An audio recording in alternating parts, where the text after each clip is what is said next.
Union Deportiva Almeria are a team based in Andalusia on the south coast of Spain. They play their home games at the near 16,000 capacity Powerhorse Stadium and are owned by His Excellency Turki Al-Sheikh.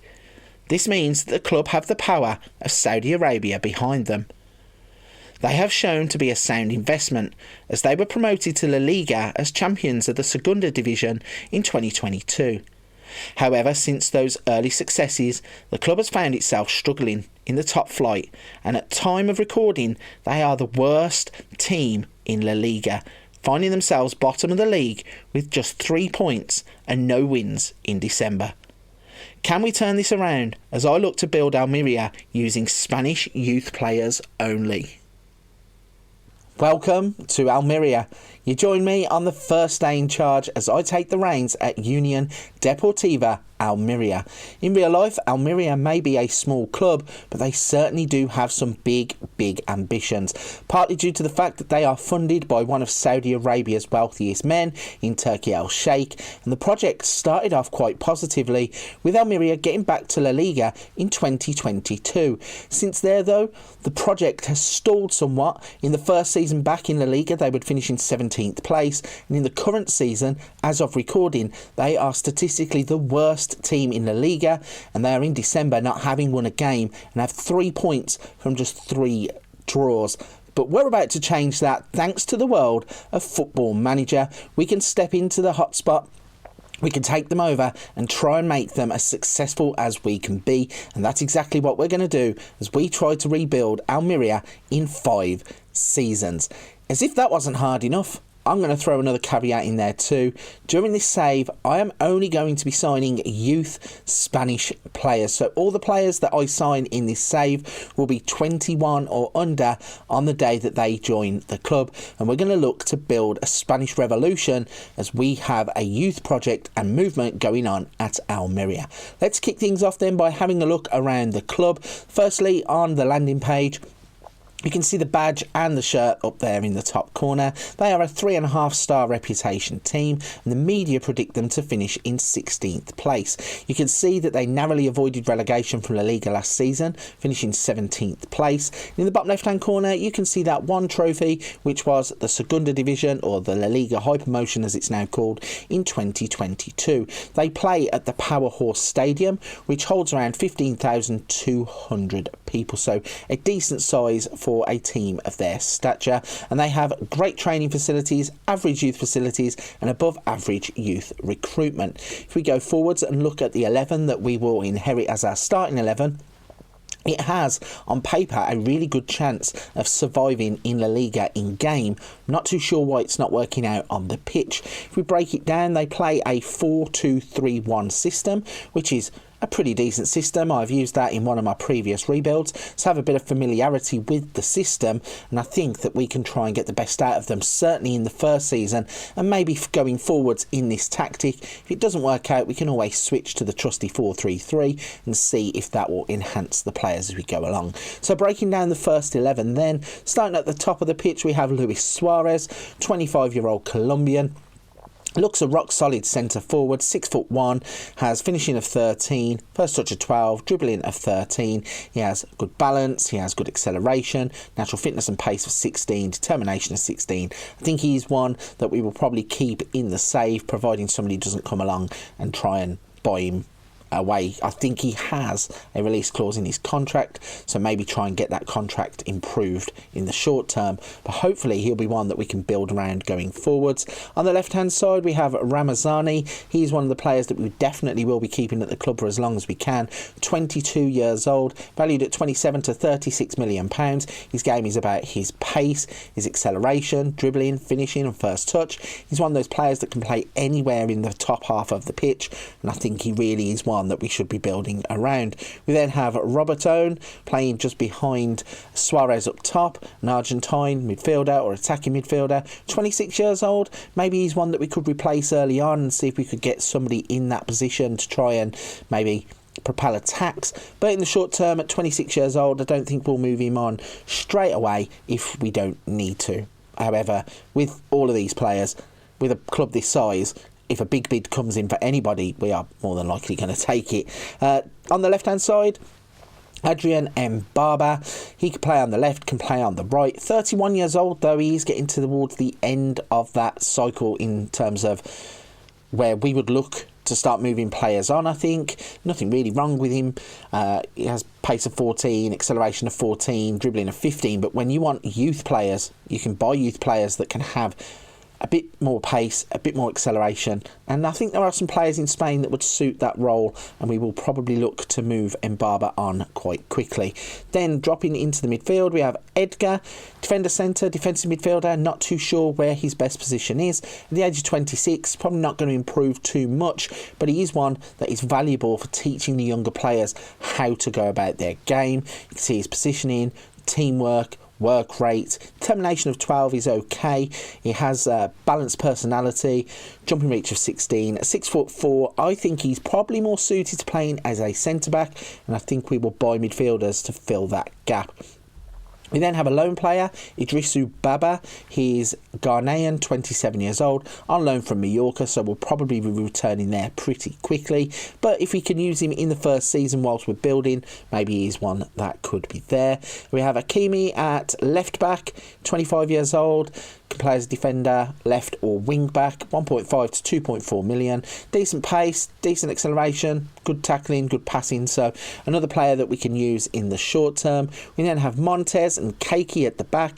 Keiki is definitely a player that we will build around, and okay, he isn't Spanish, but as a Brazilian centre back, the age of 19, he has everything that you would want, and he can improve. Looking at the bottom, his potential ability of 5 stars surely is going to hold him in good stead for this save. And then at right back we have Alejandro Pozo, 24 years old. Nothing really wrong with him either. Good acceleration, good pace, good tackling, could work on his passing a little bit in the final third of the pitch, but he is a player that can also play as a defender, a wing back, attacking midfielder on the right, so might be one that we use for his versatility. In goal, we have Fernando.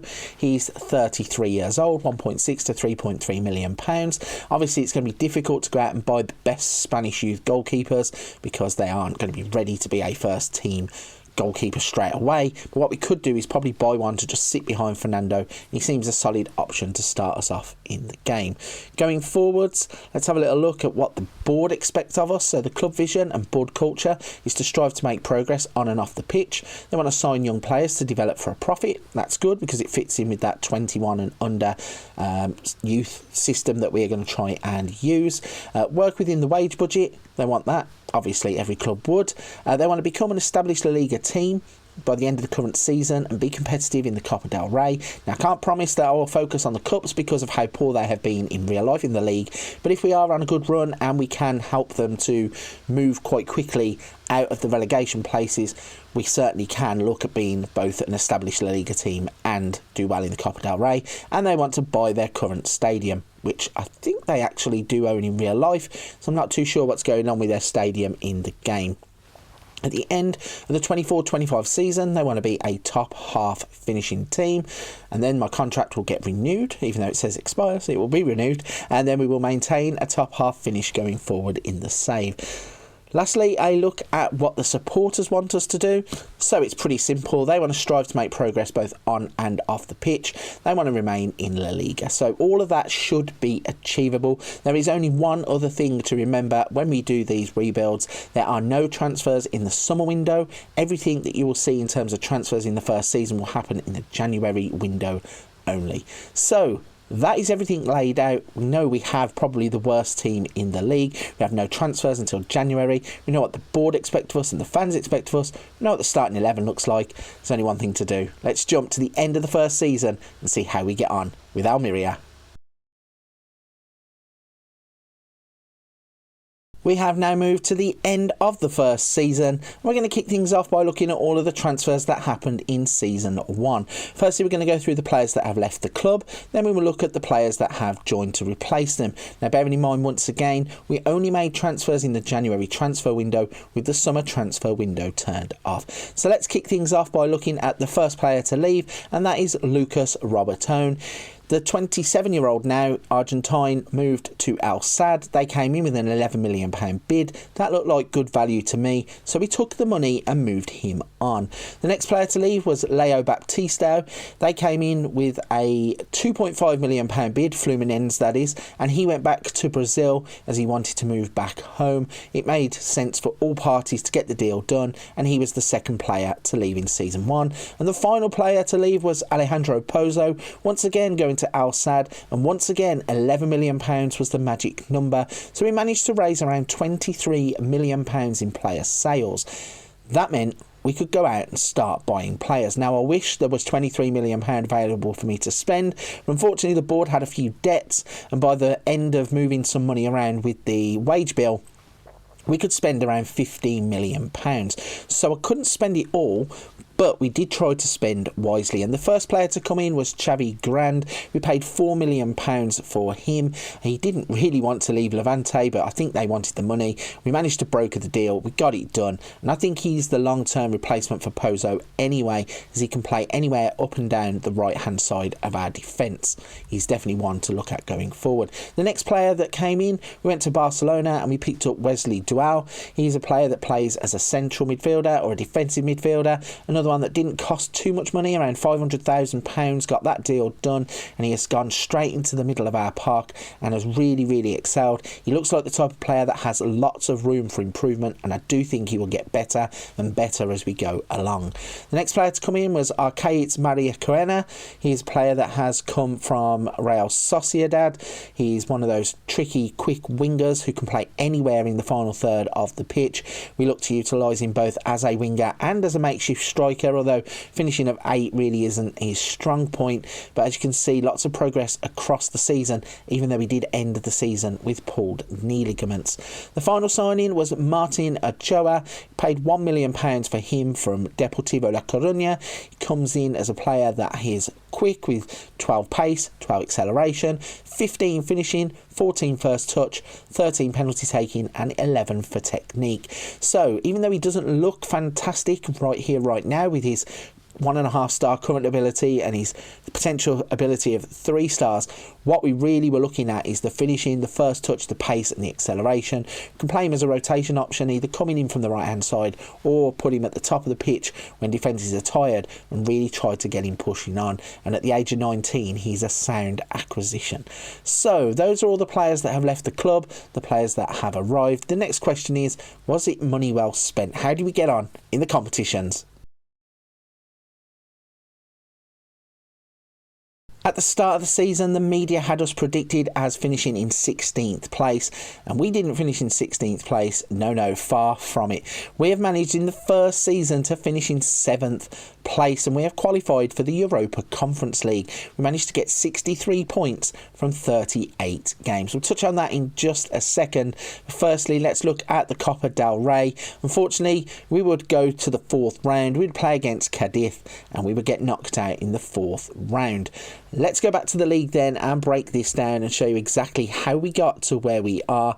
So we played those 38 games. We managed to get 18 wins, including 1 against Real Madrid and 1 against Barcelona. We would have 9 draws, including games against Barcelona and Real Sociedad. We would have 11 losses, Cadiz, Alaves, Atletico, Real Madrid.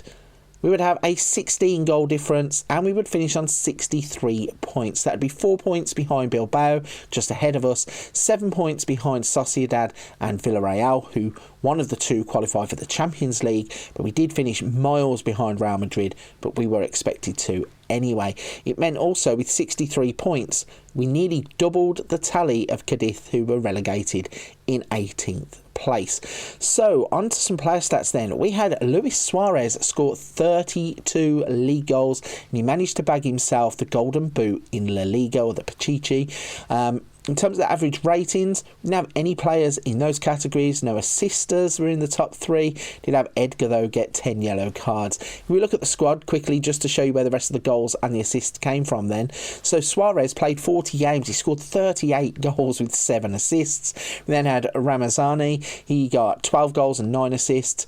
Mbaba actually played in 20 games. He scored 6 and got 12 goals. So you can see that the goals are in short supply apart from coming from Suarez. So when I said earlier on that we may need to keep hold of him for as long as we can, that is definitely the case, because his main or mainly been the goal scoring threat and the one that has got us to where we are in the league. So a fantastic first season. Season's finishing 7th. That is something to build on as we go forwards.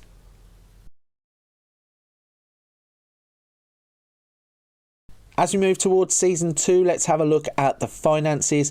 Now, the overall balance at the club is £26.2 million, which is a decent amount of money. The transfer budget is £9.6 million, which again is decent for a team that has just finished 7th and is looking to improve. I'm pretty sure if we move on 1 or 2 extra players, we can have a sound kitty to go out and try and tempt some of those youth players to come to the club. Looking at the wage budget, we now have £486,000 as the wage budget. We're currently only spending £277,000.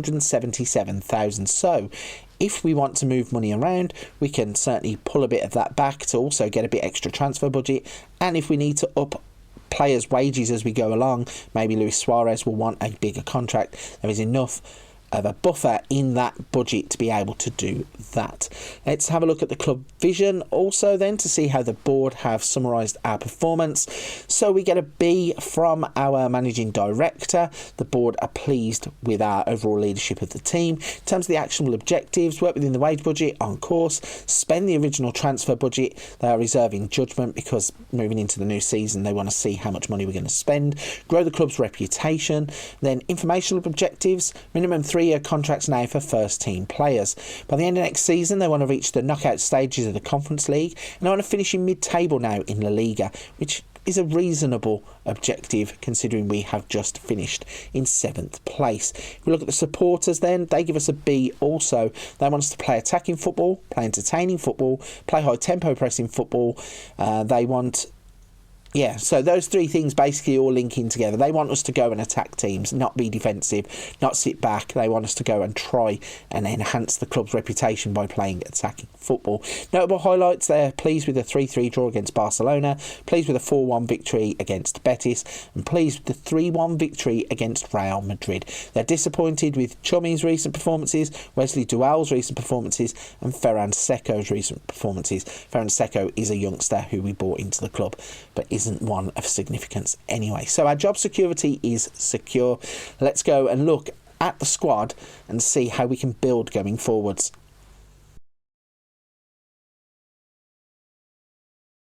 So to look at the playing squad, we're going to do that in 2 different ways. Firstly, as you can see on screen, I have the tactic loaded in that I have been using. I'm going to go through what I feel my best 11 is going into Season 2. We're then going to go into the squad planner and show you what our assistant manager thinks. Compare the 2 off to see where there might be weaknesses and see if we can have any transfer targets going forward. So to start my 11 off, we start with Fernando in goal, Hakimi at left back, Keiki, Montes and Grand at right back. We have Edgar and Dual in the middle of the pitch, Ramazani, Arribas and Maricarena on the right hand side, and then Suarez at the top of the pitch. As you can see, I have loaded in the West Brom 4-2-3-1 that I was already using. I did say I had a bit of experience with this tactic, so that is the one I decided to use.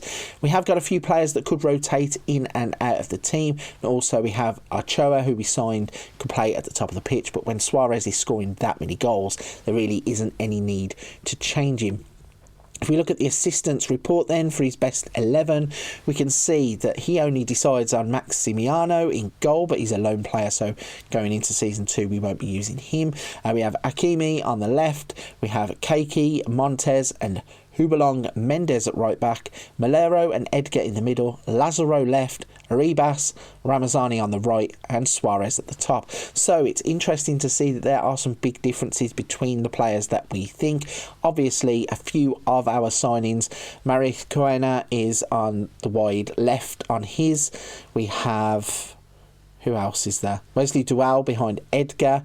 We have so those are the signings that we made. So at least the signings that we've made are behind the experienced players at the team, and we can see that basically we're going in the right direction in terms of signing the youth. If we look at his assistant report then, we can see that in terms of the strengths in the club, throw in from the goalkeepers, top goal scorer Luis Suarez, wage budget plenty of room there. Best player form, Centelles has been in fantastic form. Defensive depth is good. Midfield depth is good. The defence is good. Midfield is good. So they like the fact that we're building around the midfield and the defence. In terms of the weaknesses, though, it's teamwork, rushing out tendency, crossing, dribbling, stamina, leadership, balance, bravery, aggression, long shots off the ball. There are lots of weaknesses that we can work on, and obviously as we go forwards it's going to be one of those where we need to tick the weaknesses off as we can, because signing younger players isn't really going to improve the leadership, for example, or the balance in the group, because all the players will be young and they won't naturally fit together. But as they grow together in a team, that can obviously start to improve. So that is pretty much where we are. I think we are going in the right direction. 7th in the league is a great start going into season number 2. Can improve on certain things. Challenges for next season are also going to be European football, how we build upon 7th place. Going to need a bigger squad. We've got a few players that we can shuffle around, and then players that we might move on. Got a good transfer budget, so I do think we're going to have a successful run at doing this. And if season 1 is anything to go by, we're only going to grow into the game as it moves along. Right then, if you're still with me at this point of the video, firstly, a big thank you. Secondly, if you could just hit the like button and subscribe to the channel, really would appreciate it. Watching the channel grow across the past couple of months has been absolutely fantastic. Cannot thank you all enough for sticking around, sticking with the channel, watching the content and helping the channel to grow. Before you go, there are other things on the channel. We have Let's Plays, we have Wonder Kids, we have hints, tips, tutorials. There is a little bit of something for everybody on the channel. But for this one, I'm going to leave it there. I'll see you on season number 2 of the Almeria Save.